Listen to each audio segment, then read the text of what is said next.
Chances are your entire career, you've been sold a bill of goods. You've been told things like, you just need to believe in yourself. Fake it till you make it. Confidence will come with experience. Here's what no one tells you: confidence is not a prerequisite for presence, it is the result of it. And when you've been waiting to feel confident before you fully show up, well, you're missing the mark. Let me bust a myth today that I call the confidence myth, because most professionals believe that if they could just feel more confident, everything would fall into place. Their voice would stop shaking, they would stop second guessing themselves, and they'd finally be able to speak up in meetings that matter. But confidence is not what creates those results. Strategy does. When you have a clear, repeatable presence strategy, you don't have to rely on how you feel in the moment. You need a framework, or you'll have a framework to fall back on, even when your nerves get a hold of you. Let's say you're presenting and you lose your place. Happens to me quite frequently. Without the ability to step back and step in, stay in the present moment, I lose my confidence. And what's taken me a lot of years to discover is the fact that if I prepare for how I want to show up and think about what I want to do beforehand, how I want the event to go, I am far better served than if I just fake it till I make it or show up unprepared. Presence is not about being polished. It's about having the clarity and knowing what you stand for, being firm in your values. Presence is not about having the loudest voice in the room or about the most charismatic personality.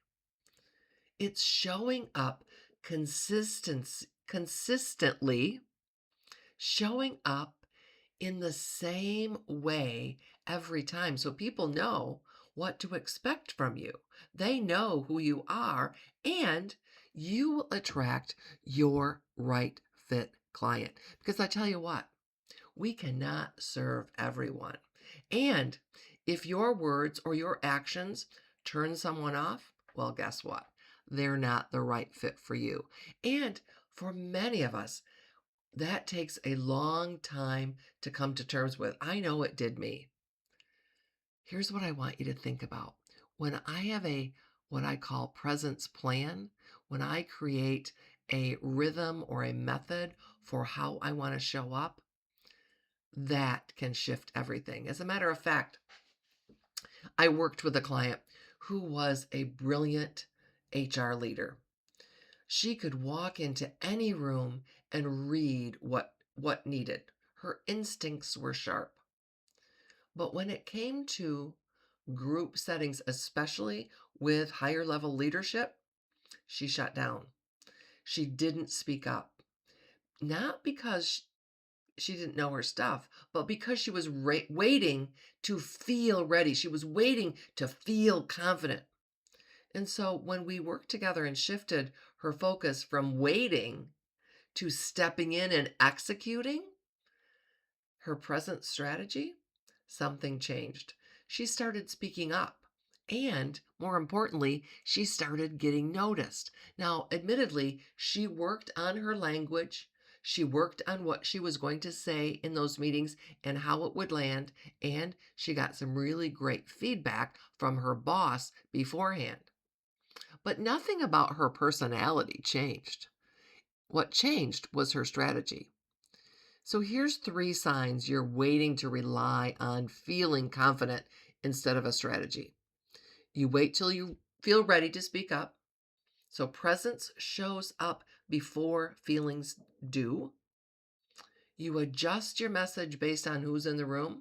a strategy stays consistent. Second guessing is a habit and not a read on the audience. You rehearse what you're going to say instead of rehearsing how you want to show up. What feeling do you want to convey? What does that feel like in your body? And I would encourage you to use all 5 sentences, not only the emotion of that, but what does it feel like in your fingertips, for example? What does it feel like in your shoulders? What does it feel like in your mouth? What does it smell like, right? Use all 5 sentences: hearing, sight. I won't be able to name them at this moment in time. You know what they are: touch, taste, smell. I think I'm missing one. Anyway, you don't need to reinvent yourself. What you need is a plan for how you want to show up. So these are 3 questions I want to encourage you to journal about. What do I want people to feel after I speak? What do I consistently do that undermines that? And then the last one is, what is one behavior I can practice this week to close that gap? Guess what?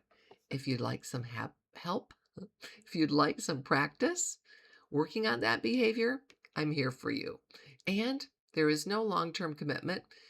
I'm happy to have a simple strategy call with you and see if it makes sense for us to work together. But no doubt you will leave with some information that you can put into place right away. So I would encourage you to think about the fact that avoid waiting to be ready. Show up as the person you know you can be by practicing that and getting ready. I call it prime your presence. If you know someone that could benefit from this video, please feel free to share it. And of course, if you haven't subscribed to my channel so you get weekly updates, please do that. See you next time.